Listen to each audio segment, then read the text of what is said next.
The history of our church has been one providence of God after another.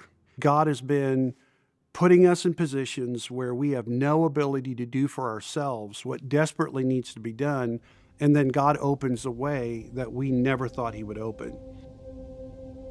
So, Palmetto Baptist Church started in 2010, and our founding pastor had a great vision for Powdersville. He wanted to see a growing, thriving, gospel-preaching, ministering, serving church in the Powdersville area. Powdersville is probably one of the fastest growing areas in the upstate. The Lord just providentially put on Pastor Jason and 3 other families to start the church. And so over the years, our church began to grow, and we moved into a rented facility, in essence a gymnasium, just off of 153, and that's been our home for at least 8.5 years.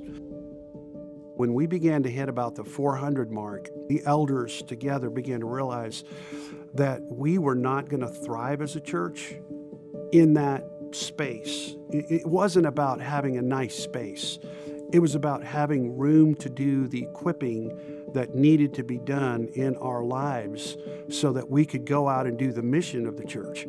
So for 2 years, we began asking the Lord for a solution to that. So about 150 years ago, God laid on the hearts of some men and women who lived here in the Greenville area, in the Welcome community, to start a church. So up until about 1959, 1960, the congregation moved from the White Horse Road location to this location at where we sit today. That's 150 years now of God doing a work in the life of the Welcome community. You speak to people who live here, and everyone kind of knows where Welcome Baptist Church is. Oh, the church right across from the high school. Yeah, I know where that is. And so it was a location that people were aware of. We have seen a very fast shift to where now, in just 12 years, it has gone from a predominantly African-American community to now a almost 50% Latino Hispanic community. We didn't have any Spanish-speaking people. I don't speak Spanish. That was becoming a barrier for us, is that we really didn't have a way to reach the vast majority of our community any longer. Last year, the Lord brought cancer into my life, and I had to have surgery. And so as I was recovering from that during the time I was home, I could hardly do anything. I couldn't get up. I couldn't go out. So all I could do was sit, think, and pray. And I really began to pray, Lord, you have to help us. Everything we've tried, you haven't opened the door. 12 years ago, maybe 13 years ago, on one of the ladies' prayer retreats, that is an annual event for Welcome Baptist Church, Annette and several other ladies just had a burden during that prayer retreat to pray for Welcome, to reach the community that it was in. As I began to pray, I remembered this facility. My wife works on White Horse Road, and I would drive by this, and I can remember several times just kind of pulling in the parking lot. It was empty. I know this area very well. It's a highly Hispanic area, and I would come in and pray in the parking lot and just say, Lord, I don't know what you're wanting to do here, but perhaps there could be a Hispanic congregation here at some point. The Lord brought to my mind this gymnasium. We were paying a lot of money to be in that gymnasium, and I thought to myself, maybe if we went to that church and approached them about using their gymnasium, and maybe they would let us use some of their Sunday school space, we could pay them. And it would save us money, it would give us a space, and it might be a blessing to them. I mentioned this to our team. And so one other gentleman, Charlie Naselli, and I decided to meet with Pastor Dusty when it became very evident that maybe God was doing something much bigger than just letting us come and use a gym.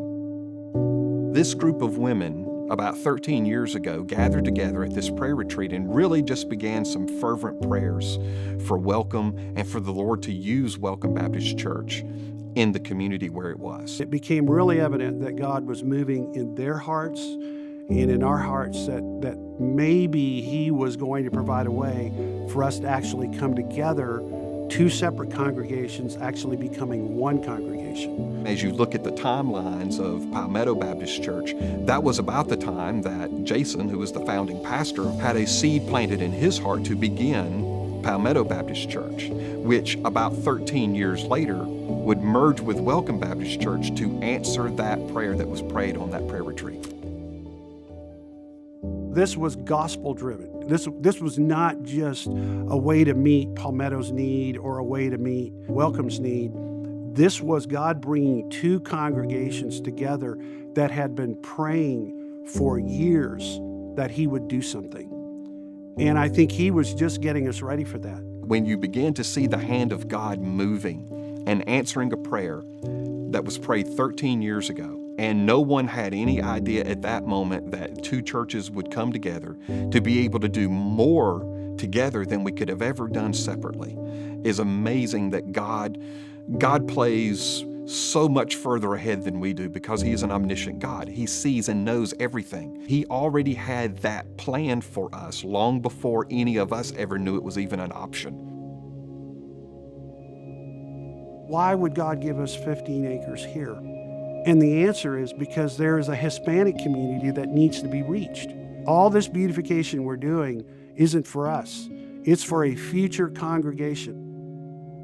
One of the reasons I teared up is I stood up on that platform looking out here and thinking about 500 Hispanic people sitting in these chairs one day, worshiping and reaching this community.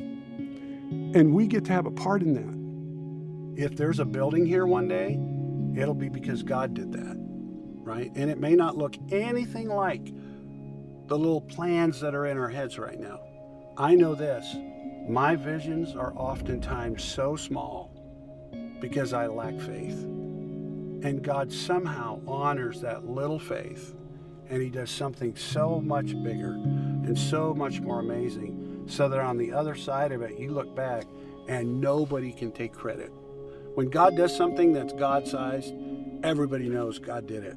And that's kind of what we sense, that God's doing something, and I just want to be on for the ride. You know, I don't have to drive. I just want to be in the back seat. I just want to be a part of it. And I think there is a lot of people in our church like that. God didn't give us this so we could be comfortable. He gave us this so we could be a part of living redemptively in a community that's really dark, with people that really are hopeless.